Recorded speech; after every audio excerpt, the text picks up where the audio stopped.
Founders, are you prepared for that moment when the press shows up and puts you on the spot to talk about your business?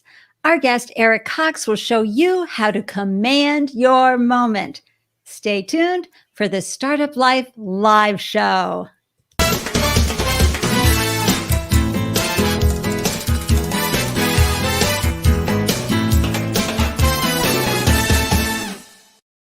Hello, everyone, and welcome to the Startup Life live show. I am your host, Andy Lyons, startup founder champion. And after raising 4 businesses of my own, I now help newly minted business owners sleep through the night by giving them peace of mind. That's right. I call it Andy-licious advice, core startup business strategies and solutions and systems and tools delivered with high enthusiasm, inspiration, and joy. Thank you for carving out time to tune in and up your founder game while cheering on a fellow founder. For those of you watching now or via the replay, I would be so grateful for your support of this show with a like on this video, wherever you're watching it from. And if you're on YouTube, if you would subscribe and click the bell icon, I got to tell you, my heart would be so filled with joy and gratitude for your support. Thank you so very much. I am over the moon to introduce you to our guest, Eric Cox. I got to tell you, I'm blessed that he is a dear friend, but also so talented. I turn to him all the time for help and support. Let me tell you a little bit about him, okay? Let me pull up a fun image to give you a good idea. Oh, great. You've been seeing him the whole time, sitting right there. Eric is a seasoned media and communications veteran with over 20 years experience in the related fields of TV news, PR, marketing, and on-air talent development for news. His passion is helping people tell their stories, and he has spent his professional life following that passion. And check out how he serves the world here. I just want you to see this wonderful unfolding of how Eric serves clients. His media training course for CEOs, executive teams, and spokespeople has become the go-to session for clients before major press availabilities. And through Media Prepared, Eric consistently delivers results that help clients tell their story, make an impression, or simply feel comfortable in an unfamiliar space. Oh boy, he's helped me out on so many levels. Here he is right here, sitting right beside me in the screen, the one, the only, Eric Cox. Welcome to the show, Eric. Andy, thank you so much for having me. And I really appreciate that introduction, right? Because we don't often take a step back and see all that we've been doing and what we're working on. And when someone else kind of summarizes it for you, it really is a moment of reflection. And I'm just happy to be here to talk about it. I'm happy to have you here too. I love showcasing you everywhere I glow, but to have you here on the big screen, I'm just going to pull you up. There he is. How about that, everybody? Just love this man to pieces. And I was laughing, live shows, folks, are so much fun because you get to have this cinematic tension. And if things don't go well, it's okay. There's no editing. So it's always fun when I go live to know that we always go through the flow, full transparency here. And best of all, we get to highlight startup founders' businesses right here on the Startup Life Live Show. When you're joining us live, you can pop in your business name, one-liner, and URL, and I pull it up on the screen. Let me give you a really great example right here. Because Eric, as you know, are you running around to networking events in person right now? No, I'm not happening. This is where you get to build brand awareness, have conversations with folks in the stream, in the comment threads, and look how the founder of Zaze, she's already prepped. She shows up. I pull her business up here, and you get right away what she is about.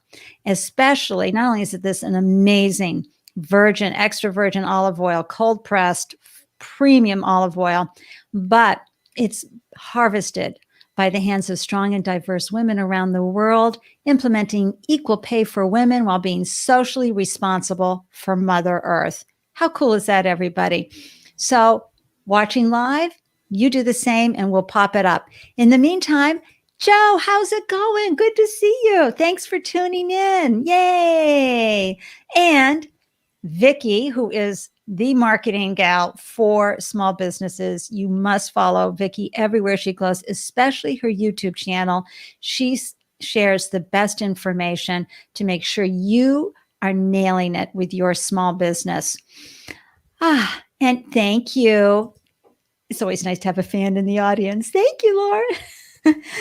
And yes, Eric will make your life phenomenal today. And, this is the beauty of bringing on a wonderful guest like Eric, is that we get to find out about his founder journey and hear his startup stories, which, by the way, there's nobody in your life other than other founders who really know what you're going through. And we get to learn from Eric. And that's, today we're going to learn something really important, which is when this happens. Hello? Yeah. You want me to, okay, let me see what I want to say about my business. So when they bring that mic and they stick it into your face, you need to be prepared. So those are the things we're going to be chatting about today. Eric, where are you hailing from? I am from the great Northwest of Massachusetts, the Merrimack Valley, Lawrence, Massachusetts. And he's like a couple of miles that way from me. I get to hug in real life when there isn't a pandemic with this wonderful man. And so I'm here in the great Northwest of Boston, in the Merrimack Valley, in a town called Andover, or as we like to say, because we have to bring in our Boston accent, Andover. And I'm just going to thank Richard O right here. Richard is an incredible podcaster, and he helps folks who want to have a successful podcast have the best experience by producing their podcast.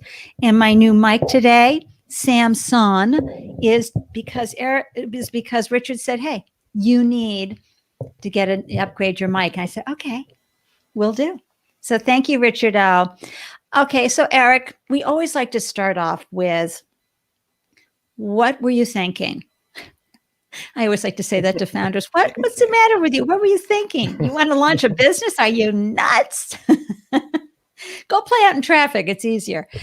No, it happens for different reasons for folks. Some are just really called. My businesses happened because they were like stray cats at the door yowling until I let them in. Other people, it is a mission of their life to be a founder and to bring their vision. Other people lose their job and it falls into beautifully, let me do this instead. Please share with folks what called you to become an entrepreneur. What spoke to you? How did it all happen? Well, in a word, I was laid off. That's really what happened. Interestingly, I had started the foundational steps to branch out and do some consulting on the side just prior to my layoff. So I had some pieces in place.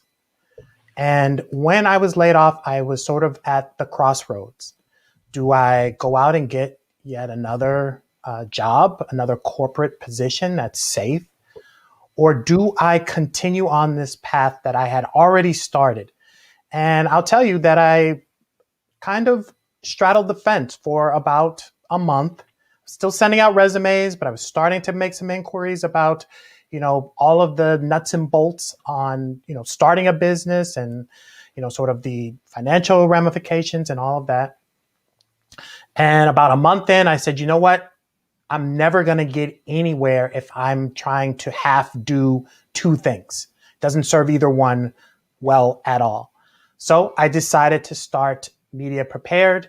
It's media training, and I haven't looked back. That was 3 years ago in November.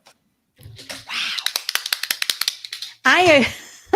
Hey, David, I agree. That's an epic story. Oh my gosh. And how many who are watching now, either live or later, can relate to that? You had an inkling, but life had to step in and kind of knock you out and make you take that really important first step. So agree 100%. Eric, by the way, you help Andy, Jack, and I with our monthly pitch event, Founders Live Boston. You sponsor it. You provide a wonderful 30-minute conversation to the folks pitching. I just say that because Janet is in the room. She's a co-founder of Airblock Technologies, and she's going to be pitching with her business this Thursday night. Great one to bring that up. And have you met David, Eric? David Weiselman? I don't recognize the name. So David is making wheels accessible everywhere for folks who need that accessibility. David was in a tough bike accident years ago, and that did not stop him in life, folks. This man created a business. He is out there at networking events when we used to hang out in person. He'd be right there, working the crowd, talking to everybody. One of the most vibrant folks I've ever met. Love seeing you, David. Thank you for tuning in. And yes, Janet, it is an epic topic. Story as far as how you can be 1 minute working full-time and on payroll. Next minute, you're starting your business. And I don't know who this LinkedIn user is, but sometimes LinkedIn does that. Did you see that ever, Eric, where we don't see who it is? It doesn't give the name. So be sure to say hi and who it is. You can relate. I'm so glad. But, it's not enough to just say, okay, I'm going to, not straddle the fence. I'm not going to side hustle. I'm not going to look for a new job. I'm going to go out and get me some clients, and I'm going to have my business. So, Eric, That's right. What was the premise of your business? What was it that you brought to the world that you thought, okay, this is my hypothesis. This is how I want to serve the world and how I want to show the world how to command their moment and be media prepared. You had to prove that value proposition. And viewers know this is so important. This is the number one reason businesses fail, when they cannot prove their hypothesis, their value proposition. How did you do yours? Did you come right out of the gate with a premise and it worked? Well, you know what, Andy? I'm so glad you asked me that question, because in one way or another, I have been operating media prepared long before I ever called it media prepared or even had the concept as a business. Way back in the early 2000s, I was working with aspiring on-air news reporters to help them do their first resume tape. So I was training people even back then. That was a side hustle. I was working in TV news at the time, but there were all these young people coming out of college who wanted to get jobs on TV. I worked with them and we produced a resume reel that they could send out to prospective newsrooms so that they could see examples of their talent and eventually hire them. And I'm going to tell you, I had great success with young, untested, new people to the news business.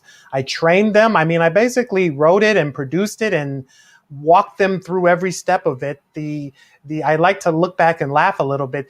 The reels that we produced were a little bit, I won't say false advertising, but really I put a lot of myself into those reels and kind of propped the person up and said, here's your person, here's who you're getting. But the reality is at that level where you come in, you're learning on the job anyway. And probably one of my proudest professional accomplishments is putting dozens of young aspiring journalists on TV in their very first jobs. Wow.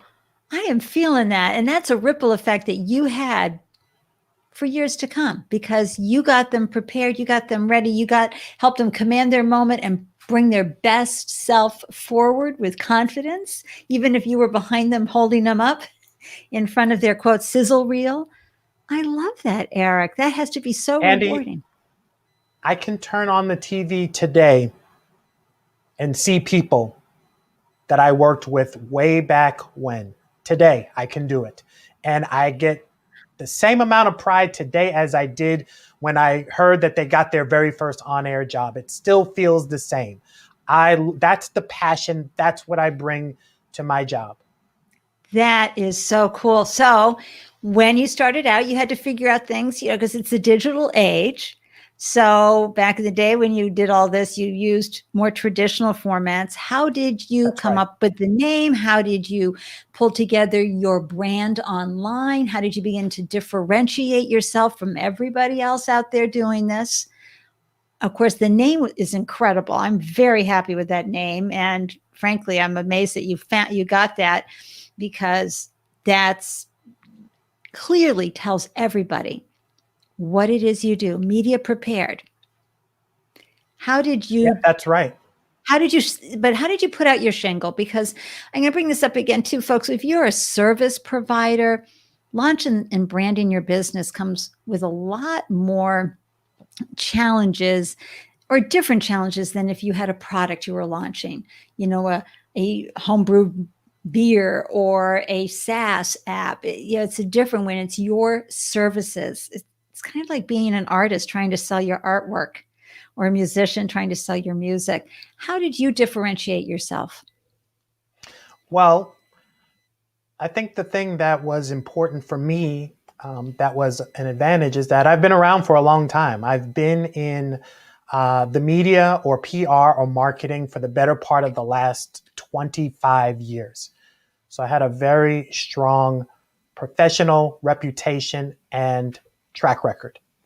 And I relied on that. And I'm going to tell you that a little story about the very first client I got. And I decided I'm going to start this business. I found the name. I went through some iterations of the name before I finally got to Media Prepared. But I kind of put it out there on LinkedIn that, hey, I'm out here and I'm doing this type of work. And, if you need me, let me know. And a friend of mine who is a business owner himself reached out to me almost immediately, called me directly on the phone and said to me, Eric, I've wanted to work with you ever since I've met you. Here's an opportunity. Let's just do it. And we worked out a deal.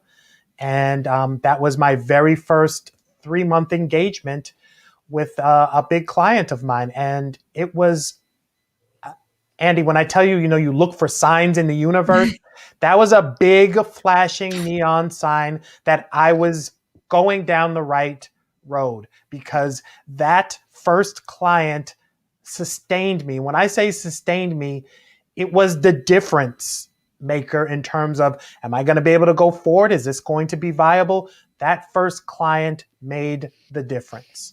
I love that, something fierce. And also, everyone, when you launch your business at a certain age, a couple decades behind you, Eric, in this field, you're bringing with you overhead that you don't usually have when you're in your 20s.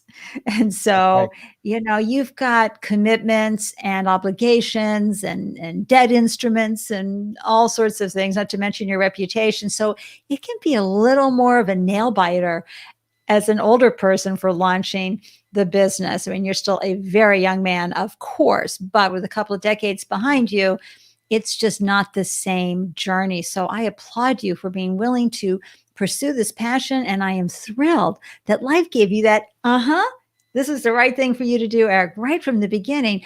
And so were you able to work out some kinks? Because, when you first launch, you think you know what you're doing, and then you find out that you don't. So what did you learn in that first, 6 to 12 months about being a founder of your own business? Well, I can tell you that I learned everything. I knew if I had known what I didn't know, I don't know if I would have started. I learned everything from, how to be my own marketer. Even though I had worked in marketing, to be your own marketer is a completely different endeavor. Uh, all of the financial and tax ramifications. I really learned how to run a business, something I had never, ever done before. In my mind, I thought that I would just be doing these great transformational sessions, and CEOs would be lining up and companies would be lining up, and I'd be doing these media power hours, or these advanced media prepared, these half day and day long seminars. I just knew that people would see me and value me and hire me. And None of that happened. Okay, anybody in the comment threads relate, right? Give me a fist bump, high five, whatever works. Oh my gosh. Wouldn't it be great if that were the case, everyone? You hang out your shingle and there's the line. Of course. What really happened, Eric? What really happened is I had to really um, rely on some of the other skills that I had that weren't really part of media prepared, but as I said, had a good professional reputation, but I was primarily known as a video producer. Yep. And, for a long time, I did a lot of shooting and editing and producing. And then eventually I was just doing the producing. I wasn't doing much shooting or editing, but that's how people really knew me and liked me and wanted to work with me. So I brought that sort of into the fold. That's part of what I do. And I still do a lot of video producing to this day. And I actually really love it. What I also did is I really sharpened my messaging and I sharpened my focus and I figured out how to get to the people that I wanted to do business with. That was something that, honestly, Andy, I laugh about it. I never thought about that. I just thought people would find me somehow and just know that I was a good person and really good at what I did. And, let's I had talk to a little really bit about sharpen it. Yeah, let's talk a little bit about sharpening the message, sharpening the focus. What does that really mean? What it really means is that you identify who your market is, who's going to be inclined to do business with you, who's in need of the services that you offer, and then getting yourself in front of them. Right. And devising all sorts of ways to get yourself in front of the people who are predisposed to use your services. Right. And you hear people talk about doing a persona for your marketing. It's even more important as a service provider because you've got to vibe with your tribe. So you've got to be really clear. What kind of person is going to want to hire me? I mean, this is why I have my Andy-licious brand. Either you're going to love Andy-licious or you're going to hate it. It's just clearly defined right away. And so, what Eric had to do was also decide which CEOs, which companies, which executive training, what does that look like? And so in sharpening that, folks, it isn't a willy-nilly thing. You have to get really into the psychographics of your message and marketing and understand that your brand promise, what is that? Like, so for example, what is your brand promise, Eric? What are you promising to emotionally and technically and professionally deliver every time you show up with a client, as well as when you're on social media? Well, really, what I've come to understand is I'm really, I'm giving you some nuts and bolts, some practical tools and strategies to go forward. But really, what I'm working on is your mindset. Right? My hashtag is command your moment, right? I want you to command your moment. You put up the graphic earlier. Be the best version of yourself when it matters the most, right? So it's really having that perfect hair day every single day. You ever had that perfect hair? I mean, I haven't in many, many years, but you have that day where your hair just falls perfectly. You have nowhere to go. No one's going to see you, but it just does exactly what you want it to do. And you're like, oh, if only I could have this every day or every time I'm going to be out and be seen. And that's basically what I help people do, is to have that perfect hair day on the day everyone's going to see their hair. See, and this is it. Be the best version of yourself when it matters the most. And folks, press, you want publicity. You want free publicity. You want people from the local stations, newspapers, everybody to come and interview you.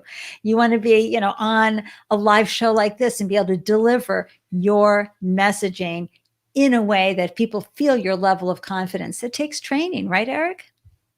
It really does. But what I'll tell you is that even if you're a little bit shy or you're feeling a little bit anxious, when you're prepared, that shines through. Yes. So we do the preparation in advance. You know how you're going to perform before you ever get on that stage. And that is such an incredible confidence booster. Absolutely. And that confidence booster, we need it in all areas of our founder life. But when you are put on the spot with that mic right there and you have this great opportunity, do not wing it. Make sure that you are practicing and getting it down. We're going to go deep into what that looks like and feels like. I just want to say hi. Hello. Hi, Lauren, who's going to be on the show, I think February 12th, right? Talking about her Keep WOL, Wondering Out Loud. Phenomenal. Connect with Lauren everywhere she goes, everyone. And yes, Laura, right? Sharpening the message, sharpening the focus. It's something that we work on constantly, right, Eric? We're constantly refining as we figure out how we want to be as founders. So that's great. And Sat, I am still basking in the glow from our conversation last Friday. Folks, if you haven't seen it, hop on to my YouTube channel and watch this incredible interview with Sat Ramphal and his wonderful smart bot, Maya. Yes. Yes, February 12th, you'll find Lauren right here. It's great. And we will be laughing about the perfect hair day analogy, right, Lauren? And all the women out there. Eric, I got to tell you, one of my favorite things, if I were talented in the video world, I would have a video on a guy getting ready to go live versus a woman, right? All the women out there, you know what I'm talking about. And today I was having that what's with the hair day. And so it's so good that you use that analogy. Because we may not be able to control our hair, or we may not have any hair like Eric, but we can command our moment by practicing and preparing. So I want to thank you for sharing, some of your startup stories there. In those first few years, was there something that just scared you the most, or did you think, oh my gosh, not the pandemic? You've done phenomenal through the pandemic, but before, while you were really getting your sea legs, anything stand out to you in your startup stories? Absolutely. I was in the warm embrace of corporate, bliss, or, a version of bliss for, 25 years. So just rewiring your mindset, how you think about money, how you think about planning, how you think about strategies going forward. Because I can tell you, I'll be perfectly honest with you, Andy. I got to a couple of places, a couple of forks in the road where I wasn't exactly sure what was going to happen next, but something needed to happen. And unless you are sort of built for this, or get yourself to a point where you're fortified in those moments of truth, and you'll face them, you don't know how you're going to react until you get there. And so for me, there were, more than one time I had to really look hard at my numbers, look hard at my activity, look hard at how do I go forward in terms of being in a place where I can plan a little bit, I can project a little bit. And there was a moment about a year and a half into my 3-year journey where I knew I needed to get out of the one and done business and get it more into the relationship business. And I started booking 2 and 3 and, quarterly and half year engagements. And that was what got me back to a place where I wasn't coming to these, cliffhangers every other month, right? It's like, it's a little bit exciting, gets the blood pumping a little bit, but, I don't have any hair left. And this is probably part of the reason why. So just learning to take the business and go from that one and done, those singular engagements, or even those recurring engagements, but it still would only be once a year or twice a year, to quarterly engagements, monthly engagements, and that was a game changer for me. And when you said you showed up, and let me just say, I just pulled this up. Karen Vasso, hi, so good to see you. Karen has a microgreens business, everyone, local. Oh, so good, so good. Karen, throw your business name and URL into the comments section, please, please, so I can pull it up. Same thing with you, Lauren. I'd love to showcase your business while we're live here. So, Eric, you talked about how you started doing these engagements. What does that mean? You got picked up to talk about sales, video. What happened? What does that mean, engagements? Well, it's interesting that you say that, Andy, because what happened is I was working almost exclusively with CEOs and really sort of helping them in their leadership, their thought leadership, their ability to present and represent their company. And what would invariably happen at the end is they'd say, "This was great. I loved it. I'd love for you to work with my teams, my sales teams, or just my management team, my leadership teams. I want everybody to have these experiences."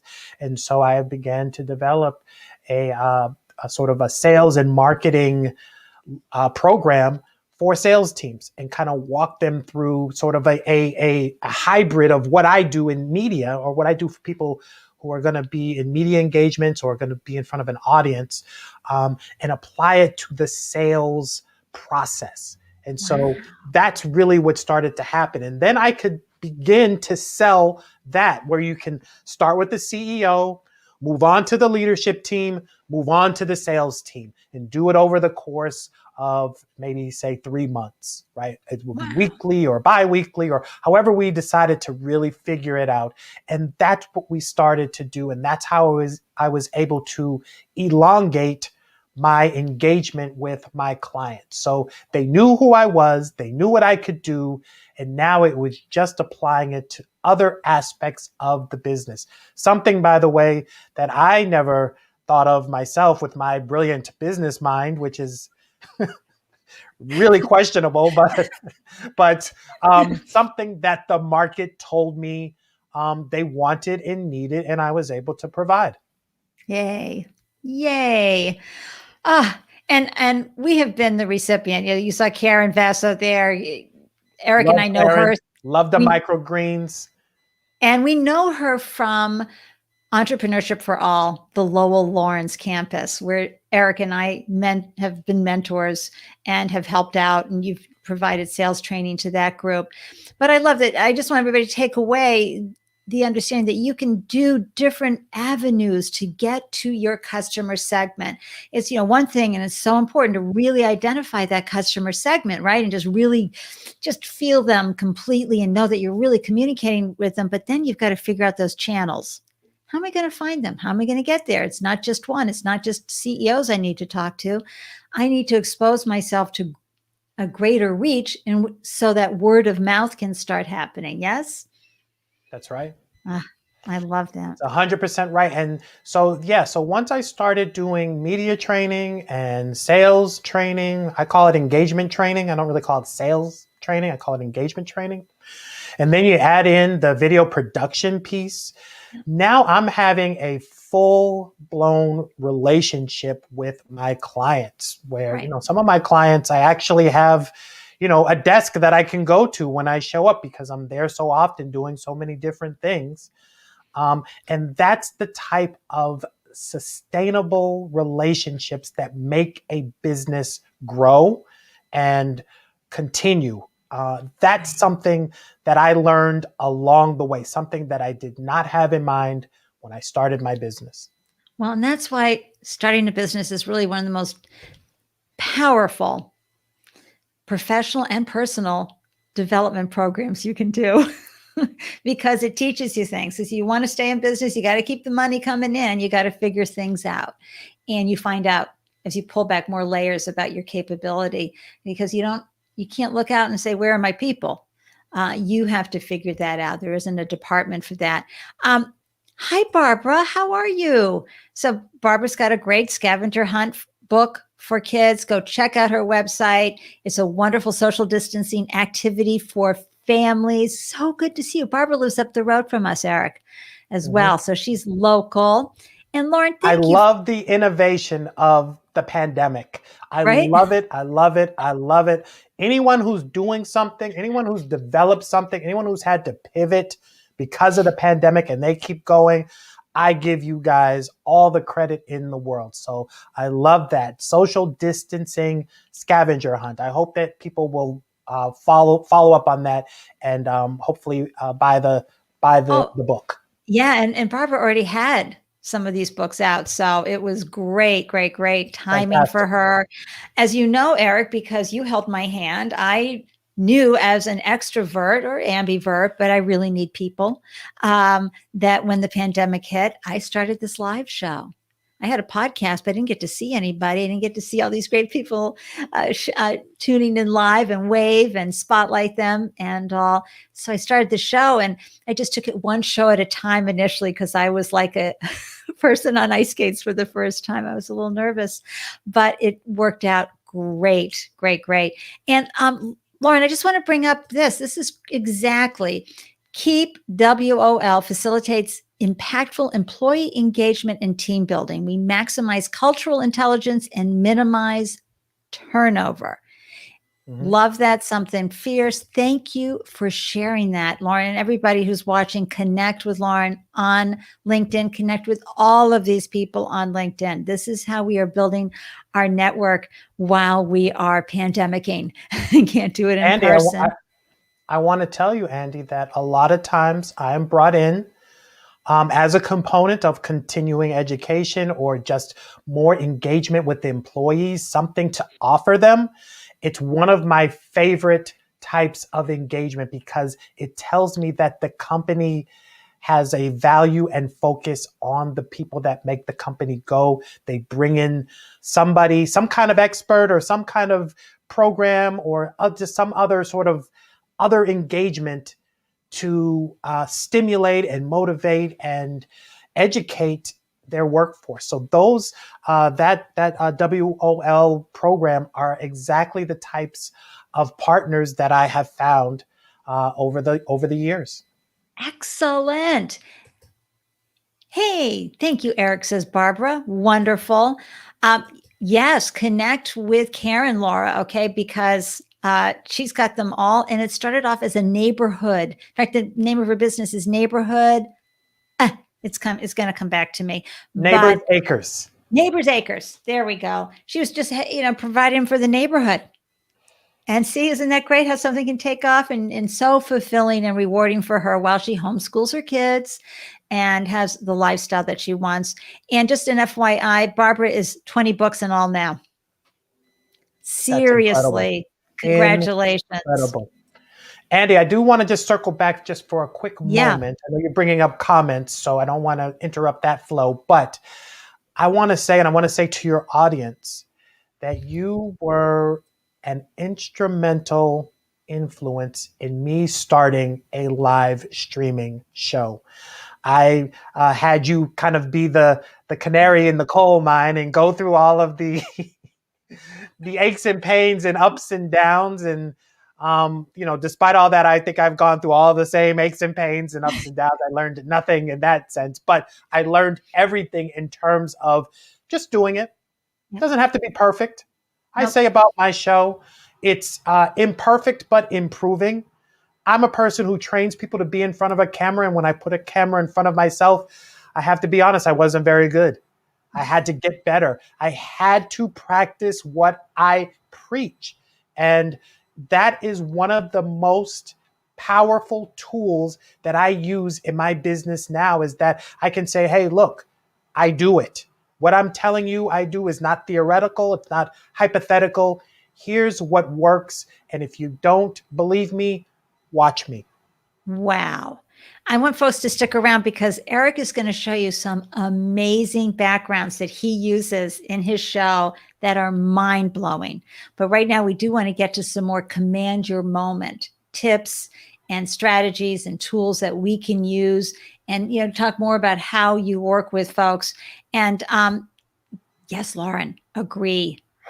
I think, as Lauren says here, thank you, Eric. Employee engagement is so important for motivation and stimulation. It really, really is. And thank you, David.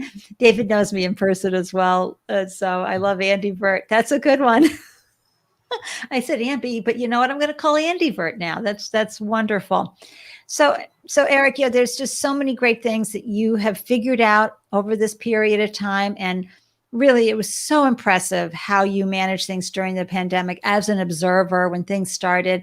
Lots of us got just slammed, stopped in our tracks when everything shut down. But let's talk a little bit about how you help folks command their moment and how you help them uniquely position themselves. Like, what does a session look like? How do you get started with someone? And what are some of the fails and wins that you've witnessed from this experience? Absolutely. So I'll tell you that before the pandemic, I'd say out of every maybe 20 sessions that I would do with a client, some kind of client engagement, whatever it was, maybe one out of every 20 was done virtually. Great. So a lot of times it would just be literally something one-to-one, FaceTime or Skype, maybe Zoom. I maybe use Zoom once or twice. And obviously now we're all in the virtual world. So I can tell you that I had to really up my game because this is how I deliver my service now, is virtually. And for me, and I think a lot of people feel the same way, my strength lies in being in the room. I need to be in the room, kind of feel the vibe, and kind of, experience the whole process with my clients. Yeah. And you can't do that as well virtually. So I had to really up my game in this square space that we now all occupy, right? And that was my big pivot in the pandemic. I can envision me primarily still delivering sessions virtually, even when we can all get back together, because I've done the work, I've done the research, I've tried to make this as dynamic a presentation as I possibly can inside of this space. And I help others do the same. That's incredible because you have to pick up on all of that. So I've got a question from Crystal Flores. Hi, Crystal. So good to see you. Do you have any advice for a recent grad on how to build your own personal brand on social media? Absolutely. All right. You want to identify your voice. Like, what is it that you want to say? And I say this all the time, when people engage me with social media, it's a great opportunity for the company or the organization to do some self-scouting, to ask yourselves some really basic questions like, who am I? If you know only one thing about me, what is that one thing? What do I believe in? Right? What are my values, right? So that's a way to begin to develop your voice. So I think the first thing you want to do is you want to figure out what it is you want people to know about you, and then consistently begin to post and have all of those posts have the common thread of supporting that one thing you want people to know about you.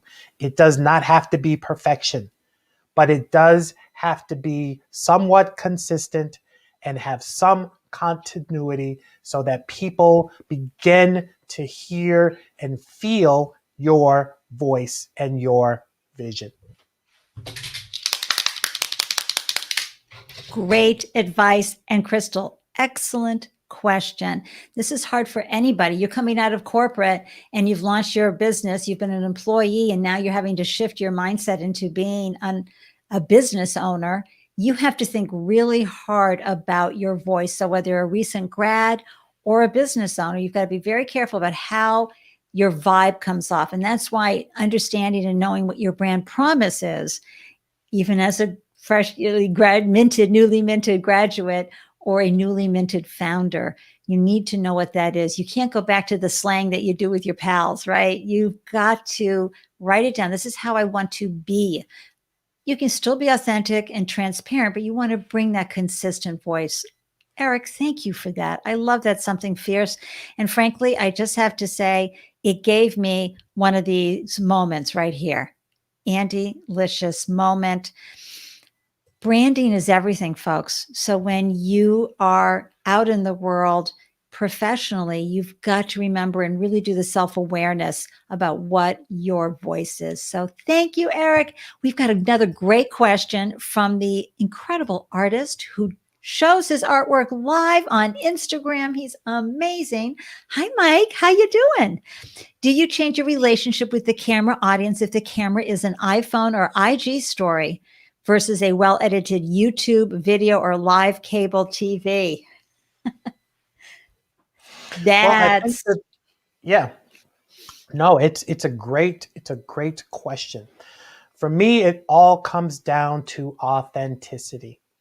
So if you are being your true, authentic self, it doesn't matter the venue.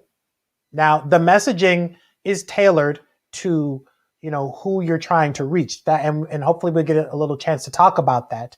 But as long as you are your true, authentic self, it doesn't really matter what the venue is. That's what the preparation is for. That's why you work with someone like me, so that you can be an effective messenger to the audience that's in front of you. When that's you put great. things out on social media, you really don't know who you're getting. So you're kind of doing kind of a center cut of who you are and what you want to say. But when you are in specific situations, as long as you're authentic, you're going to be okay. So true. And you'll see this, Mike, when you look at my Andy Licious advice videos on my YouTube channel. So those are ones that I've edited and prepared. Yeah, I'm still bringing the Andy Licious with it, but they're edited versus going live. It's the same vibe, although live does have that cinematic tension uh, from being live and there's no editing.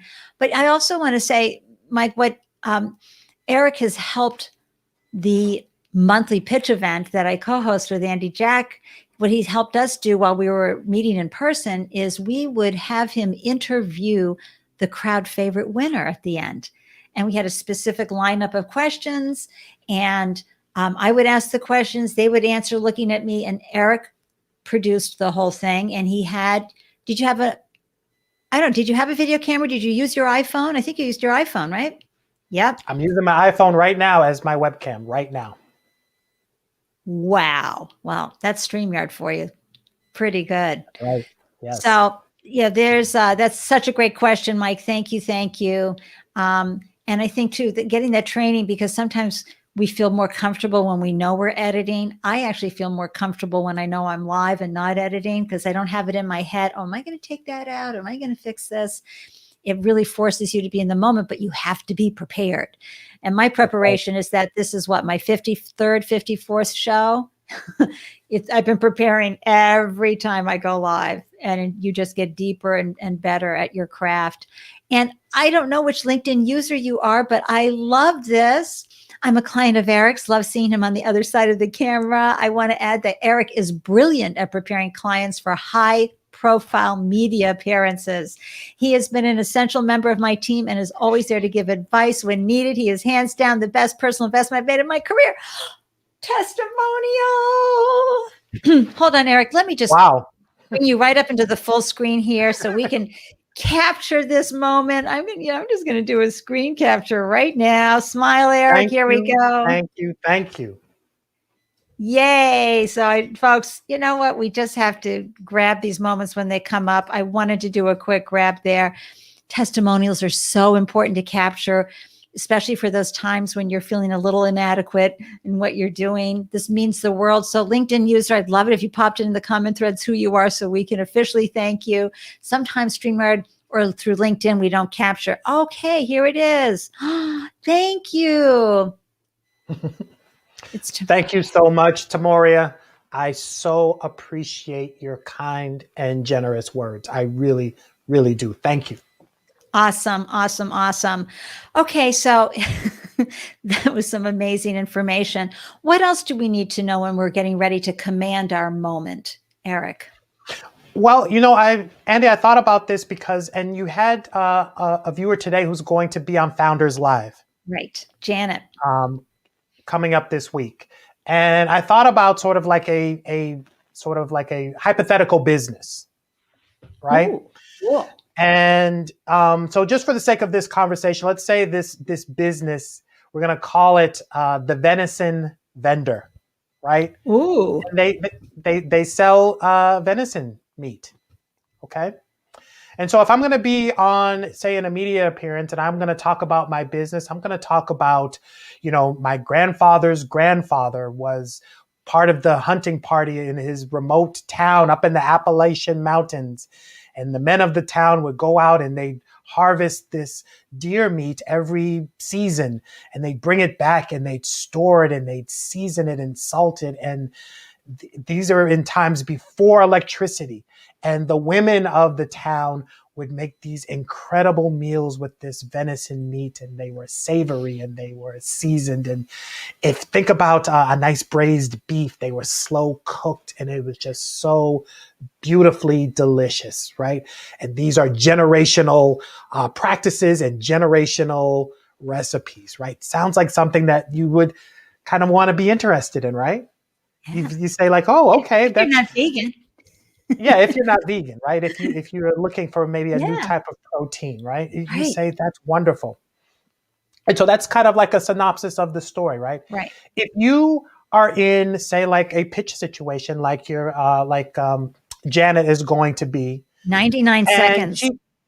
right, and she used any part of that story that I just told, she would be wasting the investors' times and she'd be wasting her own time because she's not going to be successful. If she Why? were in that pitch, and she said, "Did you know that venison is the number one requested clean protein of people that adhere to a keto diet?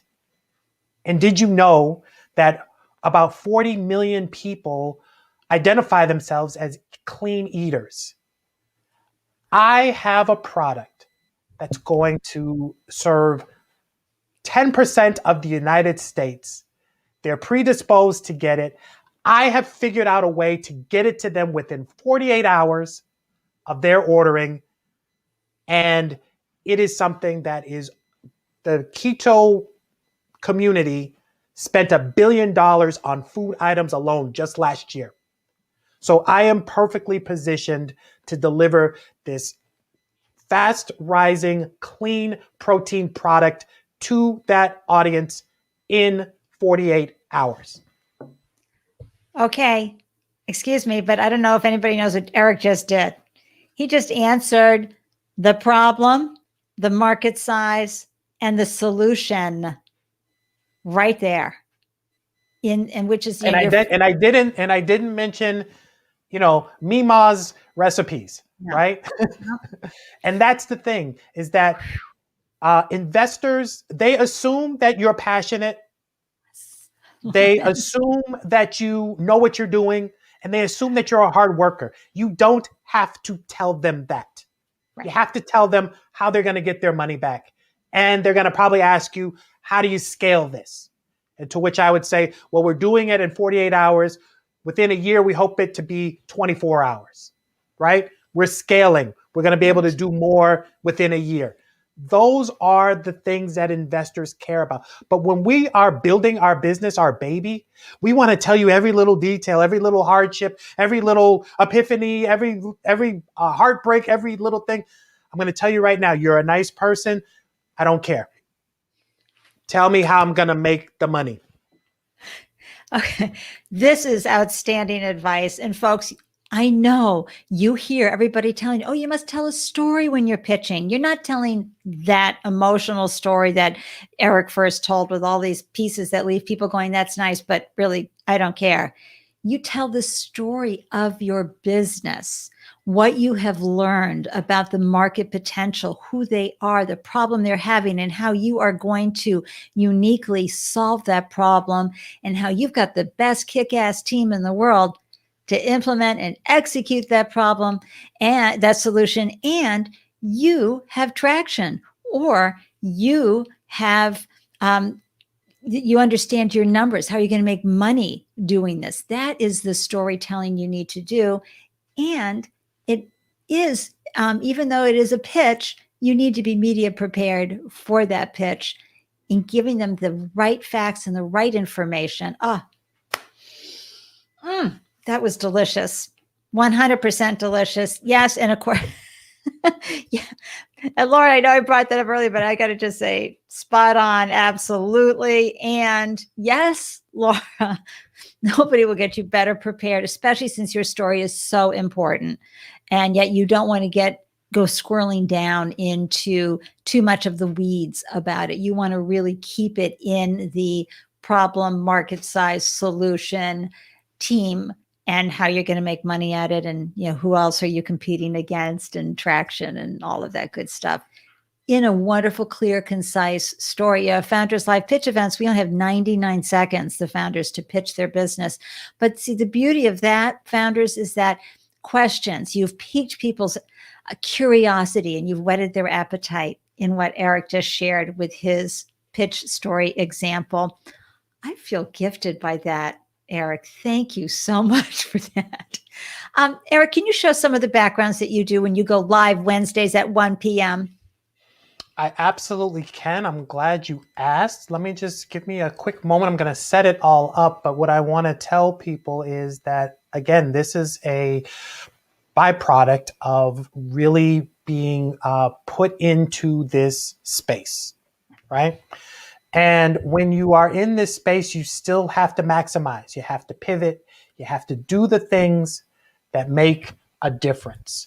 And so that's what I've done here. And so, for instance, you showed a great graphic of me, of my business and everything like that. Right. I have this graphic here that I can kind of put on my shoulder.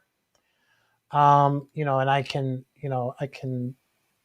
play it, I can animate it, I can do different things and just bring it into the space with me. So if I'm doing a presentation or if I'm talking about something, I can have some visual.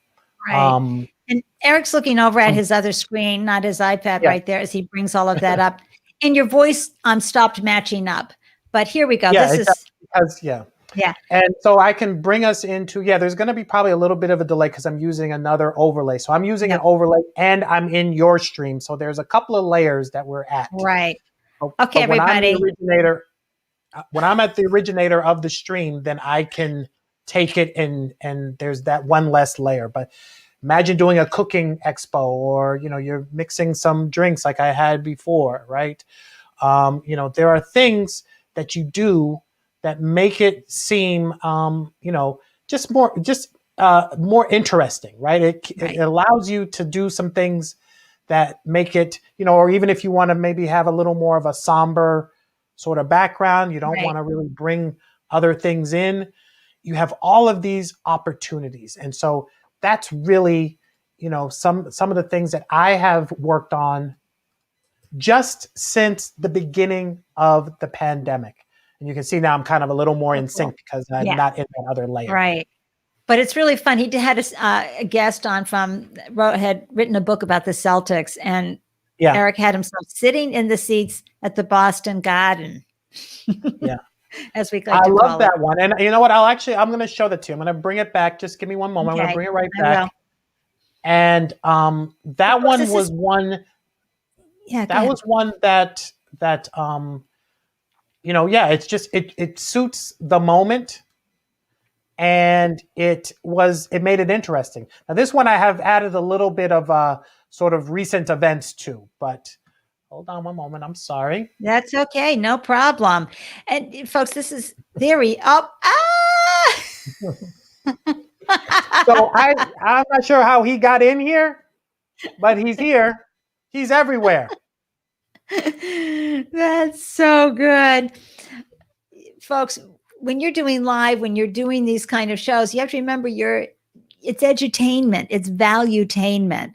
So the old static webinar version of delivering advice and information really is not going to work moving forward. You do need to find ways of producing that makes it a little more interesting when you're super clever and talented like our guest. Eric, thank you for sharing that with us. I really appreciate it. Let's this whole founder journey, you've been in it for 3 years. So you've had plenty of time to have those moments where you feel really inadequate, where you're awake at night going, oh my gosh, what did I get myself Absolutely. into? Share with us how you went, whatever it was that you went through. Share a little story about that, but also share with how you were able to shift your mindset. Because I know someone out there is going through something similar, and I know your advice will help them shift out of moments of doubt and fear that we can easily feel as founders. Well, Andy, what I can tell you is that, everyone's different. But for me, 3 years ago, I made a bet on myself. And I have to honor that bet every single day, every single moment that I am focused in on my business. It has to be something that is productive, even if it's not immediate. That's the thing, is that a lot of the work that I do today does not reap any dividends for me for, maybe a month or 2 or 3 months from now. But I know that today I have to do the work. If I'm doing the work today, then I know that I can keep that pipeline engaged and that I'm not going to find myself in those at those dead ends or those crossroads. So, like for me, I kind of say every morning when I wake up, I say, okay, I have to hire myself all over again today and every day and do the work, even when it's not necessarily paying for itself right at that moment. So it's just staying in it, even when you don't feel like it's kind of like working out, right? Which that's a whole other story. I've put the 19 on COVID-19 myself personally. That's a whole other story. Don't ask me to button this jacket. Do not ask me to do that. But it's just a matter of doing the work every day, believing in yourself, even when the world is kind of saying, my mom is still wondering when I'm going to get a job, quote unquote. So you just have to be true to yourself and continue to fight through and pivot when necessary. Right. Listen to your customers, listen to what you're seeing. People's needs will change, new market opportunities will open up. You need to be able to think expansively, which is why it's so important that you look at your business as an observer as often as you can.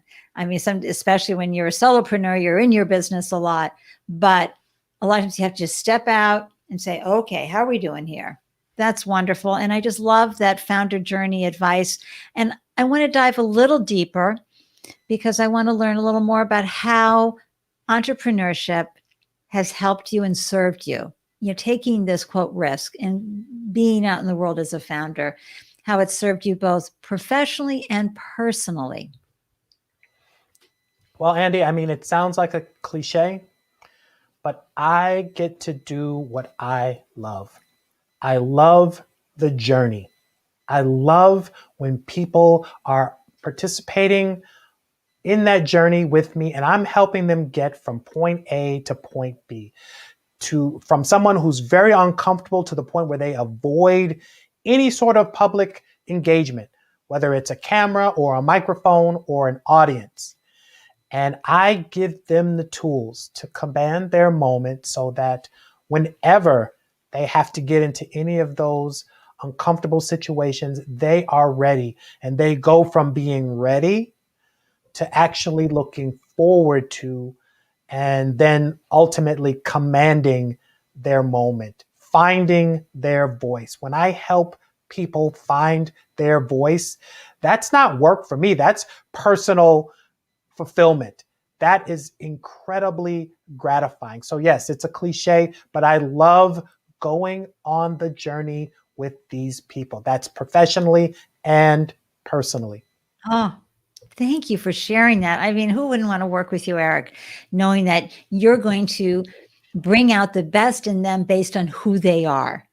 That's right. And it may We seem don't remake people. We don't do makeovers, right? We take what's already strong about you. And for the most part, the people that I work with, they know exactly, they know their business, they know their product, they know their brand, they know what they're talking about. We just build on those strengths and we build up where they may have challenges, but we're not trying to make you over. We want you to be your authentic self, as I said earlier. I love that. And also, I know it may seem inconceivable, but nobody knows your business like you do. But sometimes you just don't have the right words, or you don't have the right format in which to deliver it. This is why you need an expert. Just saying, to make sure that you command your moment when it matters most. So, Eric, how can we support you and Media Prepared? The Startup Life audience loves to open doors, add wind to other founders' sails. How may we support you and your work in the world? Well, yeah, it's at Media Prepared on all the platforms. You can email me directly, Eric at Media Prepared, or go to mediaprepared.com and you can contact me through that. But what I really want to be able to say is thank you, Andy. You and your focus and devotion to people like me, startups, people that are, wherever they are in the process, you providing this platform for us to come on and talk about our business, talk about our journey, maybe find a client or two along the way. I just have to give you all the credit in the world for really going there, committing to it. It's not lip service with you. I know you personally. You care about this population. You go the extra mile. And so I want to make sure that you get your flowers on your own show here today. Thank you. I feel like I just got the most beautiful bouquet. Thank you so, so much, Eric. Your words mean the world to me. Thank you. Thank you. Thank you. And thank you for joining me. And I'm going to, just bask in the glow of your wonderful, wonderful comment. Thank you. And just a quick couple of comments from the crowd. Thank you, Barbara, for tuning in. I'm glad you made Keep new going, connections Barbara. Keep today. going. 22 is just a number. You got more in you, I know. And David, you're an inspiration everywhere you glow. Thank you for swinging by and saying hi. And Laura, I know you'll be calling Eric. Thank you for all that you do. And Lauren, thank you for your remarkable work in the world. I'm very excited to showcase you on February 12th right here on the Startup Life live show. And Eric, I'll see you in the green room. Thanks again so much for sharing your wisdom and advice with us today. I got to tell you, we are ready to command our moments. Woo! Yes. Ready. Wasn't that amazing? I got to tell you, there's nothing like having a founder on who's also an expert in something we all desperately need. Yay. Thank you, Crystal. Thank you so much for tuning in. It's so good to see you. Founders, this is a journey, and this is why I do have the show. Eric's absolutely right, so that we can hear other founders' story and take comfort in the fact that we are not alone, because our family and friends, they just don't know, okay? Colleagues can wish us luck, and our family and friends can wish the best for us, but the reality is no one knows the journey quite like other founders. And as a 4-time founder, trust me, I've slept like a baby at night. Yeah, waking up every 2 hours crying. So I understand the journey. And if you have any other questions for me or for Eric, shoot the emails or leave the comments, leave your comment or question in the comment threads. We will get back to you. I'm genuinely grateful for your attention and your being here. And I would love for you to support the show by liking the video and subscribing to YouTube, and set the bell icon so you get notifications whenever I post a new video. You can find me here live every Tuesday and Friday at 1 p.m. celebrating founders, bringing in experts to help you bring your best and level up your founder game. I want to say that next, I got to tell you who's going to be on the show on February 2nd. Oh my gosh. Let me just grab her. Here it is. It's Nicole McKinney. All right. So this is February 2nd, 1 p.m. EST. Nicole is joining us to share her new initiative, Waking the Unconscious. Nicole is a passionate, dedicated senior digital and marketing strategist who has enjoyed more than 20 years of experience as a leader and strategist with clients across all North America. She is from Canada, and she's going to talk all about her new platform where she is focusing on dissolving systemic racism, especially in the workplace. And the best way for you to know when we're having our next event, you must join the meetup group. This is where you'll get an alert every time I post a new event, and you can RSVP. You'll find the links to join the show, whether it's on LinkedIn or Facebook or YouTube or Twitch or Periscope. Just scan that QR code or go to that link and please join. It would be so wonderful to see you there.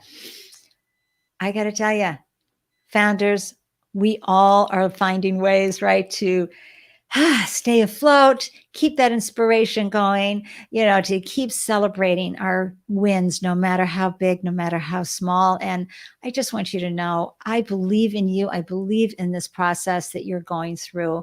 I know there are good days. I know there are tough days. Please know I'm here for you, cheering you on and celebrating you.